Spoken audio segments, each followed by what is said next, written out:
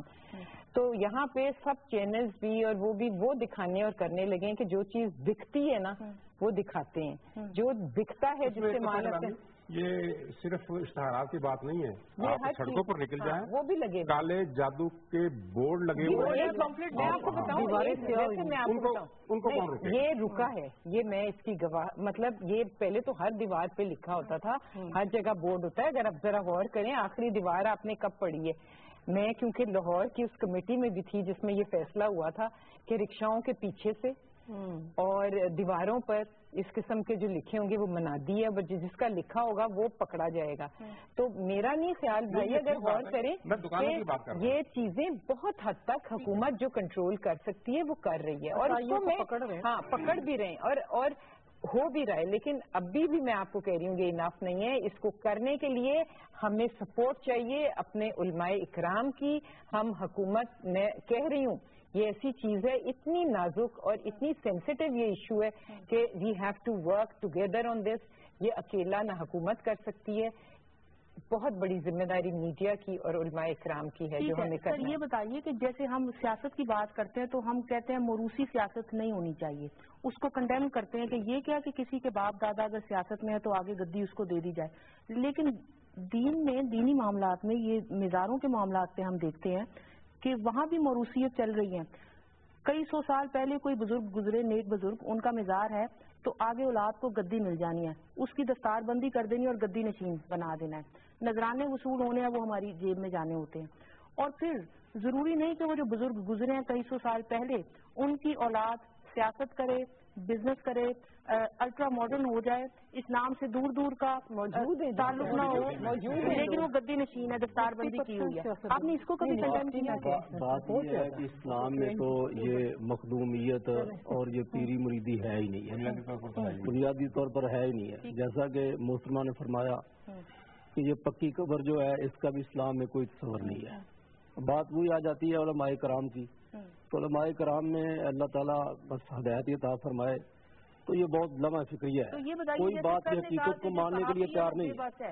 حکومت بھی کہہ رہی ہے کہ ہم بے بس نہیں ہے، ہم نے کہا ہے کہ ہم کام کر رہے ہیں جہاں تک لیکن بے بسی نہیں کہا، لیکن آئی ایم سیئنگ کہ حکومت تو آہستہ آہستہ کیا پوری طرح بھی کر رہی ہے، آپ کو اس کے چینجز آپ کو شاید احساس نہیں ہو رہا، بہت فرق پڑا ہے، لیکن جو مزید کرنا ہے دیکھیں جہاں پہ ایک مجمع اکٹھا ہو اور آپ ایک کام برسہ برس سے کر رہے ہیں، ایک موب مینٹیلٹی ہو جاتی ہے، وہاں پہ حکومت کو ان کے ساتھ جتنے بھی بزرگ آئے ہیں یعنی بغداد سے لے کر اجمیر شریف تک جتنے بھی بزرگ آئے ہیں، خواجہ معین الدین چشتی سمیت، نظام الدین اولیاء سمیت، دادا گنج بخش سمیت، کسی نے بھی اپنے وارث کو گدی نشین نہیں بنایا، بلکہ اپنے خلیفہ کو گدی نشین بنایا، اور خلیفہ وہ اسے بناتے تھے جسے سمجھتے تھے کہ یہ زہد و اتقاء میں، پرہیزگاری میں، مجاہدے میں، ریاضت میں دوسروں سے بڑھ کر ہے، تو اسے بناتے تھے۔ بابا فرید کو دیکھ لیں، کسی کو بھی دیکھ لیں، یہ سلسلہ انگریزوں کے دور سے شروع ہوا۔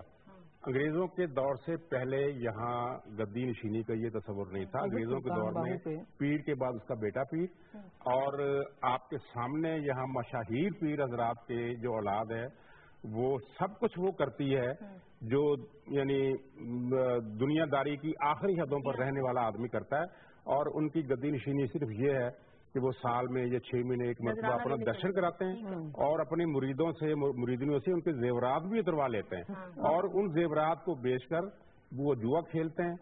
یہ کیا ہوتی ہے جی، یہ جو گھوڑوں کی ریس ہوتی ہے وہ کرتے ہیں، یہ سارے کام کرتے ہیں۔ سر وقت ختم ہو گیا، آخر میں یہ بتا دیں کہ اب چونکہ یہ صورتحال کافی دن ڈسکس ہوتی رہی، اب بھی کچھ آ رہا ہے ٹی وی چینلز پہ، اخبارات میں، تو ہم امید کریں کہ علماء کرام بھی تھوڑے سے تحرک کا مظاہرہ کریں گے، ایکٹیو ہوں گے، کوئی مل بیٹھ کے حکمت عملی بنائیں گے اور ایسی چیزوں کی کھلم کھلا سر عام حوصلہ شکنی کریں گے، مذمت کریں گے۔